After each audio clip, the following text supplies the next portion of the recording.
So, gonna have a little chat about my 12th therapy session, and how often throughout these therapy sessions, myself and my therapist have been at loggerheads. She wants to get down to her business, and her business is looking for trauma and revisiting it and using this eye movement desensitization technique that she gets you to follow the pen. It's hypnotism, basically. You follow the pen, and hopefully your mind is empty because you're just concentrating on the pen, and then you're asked to speak about what comes into your mind. And so it's very Freudian in that sort of I can't speak this fucking thing for fuck's sake. It's very Freudian in that sort of thing, you know. Freud and Jung, you know, they started with hypnosis initially, but then they moved on to just basic talking therapy, because the whole hypnosis thing of putting people under and getting them relaxed and trying to get them to enter into their unconscious and all this, it was very time consuming and laborious, and it's very, very boring. And you know, I trained as a hypnotherapist, but I would never want to pursue that vocation, because the whole fucking thing of relaxing someone and getting them into the zone is just too laborious, and I couldn't spend or waste my life doing that. So, free association. Freud had the couch. Lie down on the couch and face the other way so you're not embarrassed, and then just talk about the first thing that comes into your head. And so, free association therapy. Now, my therapist isn't a free association therapist. She is a eye movement desensitization therapist, and she's looking for a specific thing, and so she always wants to engage me with that specific thing, and she gets frustrated and you know, somewhat impatient when I'm speaking about other things which I consider are important to me to convey.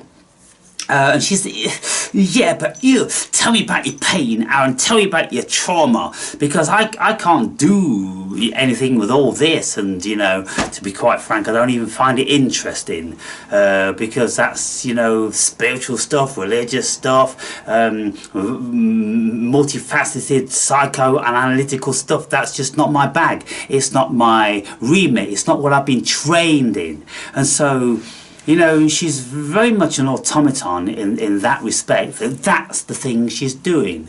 And I'm like, well, you know, I've done all that stuff 1,000 times before. And she finds that somewhat demeaning, that she considers that I feel as if I am not valuing what she's doing.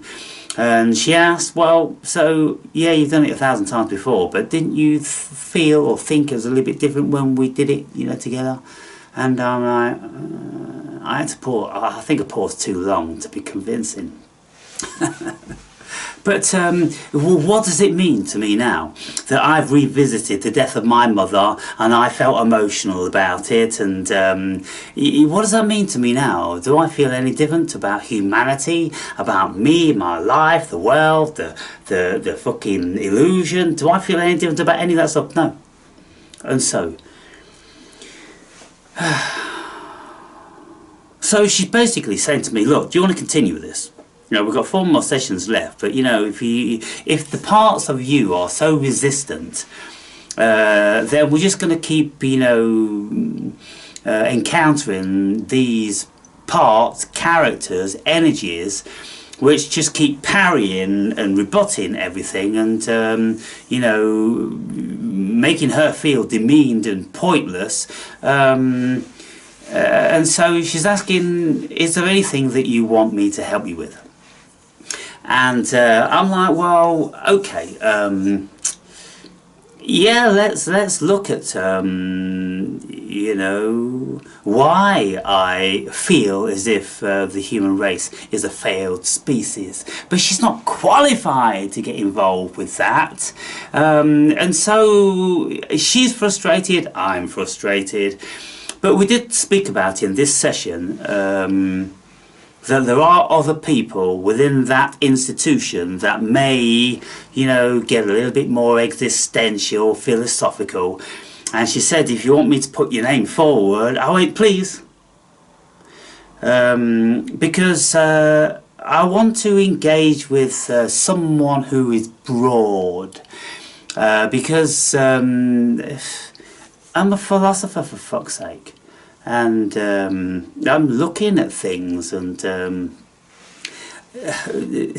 truth be known, I suppose it was my level of isolation, intellectual isolation, because I can't get audience with Jordan Peterson, I can't get audience with fucking Sam Harris. I mean, I don't know what value that would be, but I can't get audience with Rupert Sheldrake. I can't get audience with any of those because I don't have a PhD and I don't have 500,000 subscribers, and so they are not interested in coming to speak with me because there's going to be no fucking book sales in that. And it's kind of like, oh, you know, I'm not in the fraternity. So, well, what have I done? I've looked at the world and I've gone, well, my option is, and it's a free option, so I'll take it.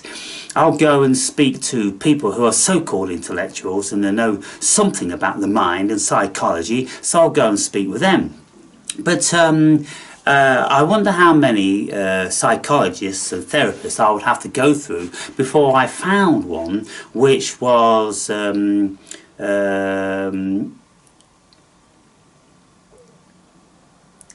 I'm looking for. What I'm looking for. Someone that could share something with me. Someone that could shed some light. And, you know, my therapist is feeling like I'm wasting her time because she considers that there's too many of us in here, and the army that I've got is too formidable for her to penetrate. And so basically what she said to me is kind of like, if you let all of those go, then I can get in and I can, you know, wave my magic wand, and then you will think that the world's beautiful again and you will love people.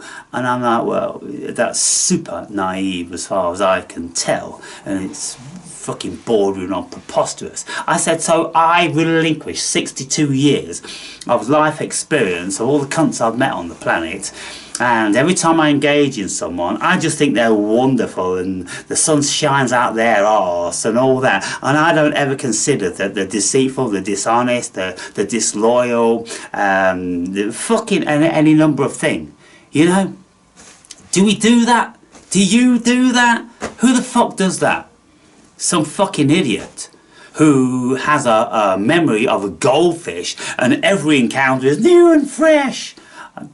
There are people like that, automatons, and I said that, and she didn't even know what automaton was. She had to ask me, and she said, "What's the automaton is?" She couldn't even say the word, and you know, she'd been through the university, the indoctrination system, and in this particular epoch, it's all about being fucking liberal and just, you know, accepting everybody and everything, and everybody's lovely. And she said that, you know, she wouldn't find herself in an office of 10 other people judging anybody or thinking that she's better than anybody else. And I'm like, well, fucking, you know, what world are you living in? You know, in a business, the boss, the hierarchical system, is going to be constantly surveilling their staff and looking who is better and who is worse.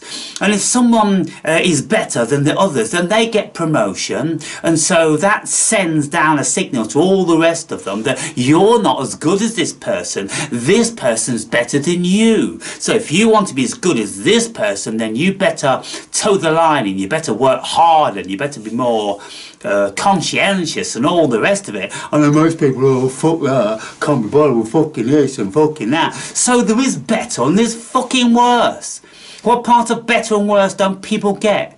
And I said to her, you know, someone pulls into the office and they're fucking stinking like shit and BO. I mean, don't you start thinking like they're a shit human being or a shit individual? It's kind of like, what do you think about coming to work stinking like shit and BO is a good thing or something that we're all going to be overlooking?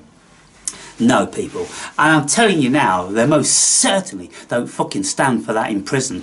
Anyone that's got fucking BO or is a dirty bastard in prison, they get confronted with that shit. And it's kind of like, are you going to use that fucking soap boy? Or are we going to fucking deal with you? And so, it's not like that in the office? Of course it's like that in the office. You see this silly fucking shrinking violet therapist living in the bubble, the fantasy fucking utopian world. Well, obviously, look, I think, you know, it's come to an end. And so next session, look, what do you want me to do? Go, yeah, well, I was shot in Africa and and now I'm so terrified of walking down the street. I said, look, if fucking getting shot's water off a duck's fucking back for me. That's not the issue. What my issue is since then, I've had Jesus talk to me, God talk to me, the devil give me a proposition, angels fucking come and talk to me, and any number of fucking stuff. That's my fucking issue. And I look around at this shitfest of the human being, and I see that my intellect is vastly higher than theirs. AI tells me it's between 135 and 155. And AI tells me that I'm in the 0.01%. And I'm like, look, that's a bit fucking... Even I wouldn't go that far. Even I wouldn't go that far. I will accept I'm in the top 5%, not 0.01%. Fucking hell.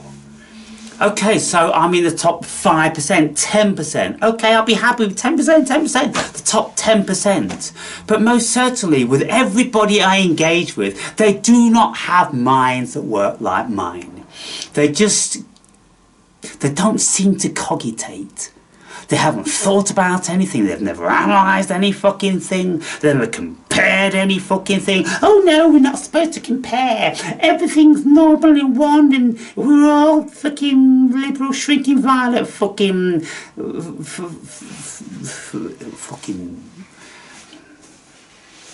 gay, lesbian, bi, what the fuck you want to call it? Freak show. That's what I call it. Fucking freak show. Yeah, we're all a fucking freak show. And so I'm looking for people, real fucking human beings, that have had real life experience, and they've really thought about it, and they've really educated themselves, and their mind works in a very, very efficient way, and they can reach out to the extremities of the fucking cosmos, and then they can bring it back down and articulate it. Who can do that? Who can do that? Not many people. Not many. So anyway, one good thing about this therapy is that once you're in, you can stay there forever. Seriously, people. And so I said, yeah, I want to be passed on to somebody else who engages in more existential stuff. And, you know, because I presented to her that one of the reasons I'm here is because I need something writing down to say why Mr. Aaron Berry isn't suitable for your fucking slave labour regime. But she's like, oh, I'm not qualified for that, and you know, what if everybody had that opinion? And I'm like, everybody doesn't have that opinion. For goodness sakes, woman, you don't treat every one of your clients like everybody, you treat them like individuals. So can't I come to you as an individual and say, fuck work, I'm not a fucking slave, I'm an autonomous fucking human being, and I've got the right to exist without fucking putting 40 years of my fucking life into fucking putting food into my fucking mouth. What is this bullshit fucking setup they've got going on? And she thinks, oh, that's normal, that's reality. I said, there's no reality. There's no fucking reality. That's just a projection. That's what the masters, the magicians have done. They've projected that onto your fucking screen of life. And so you buy into it. Well, what if everybody didn't want to work? Oh, well, we have to work. We have to be a slave. No, we don't. And I'm a prime example of it. I'm not a fucking slave. I've not been a slave for 16 fucking years. I'm never going to be a slave again for the rest of my fucking life. And so people can't deal with this shit. They can't deal with it, can they? Who could? Who could?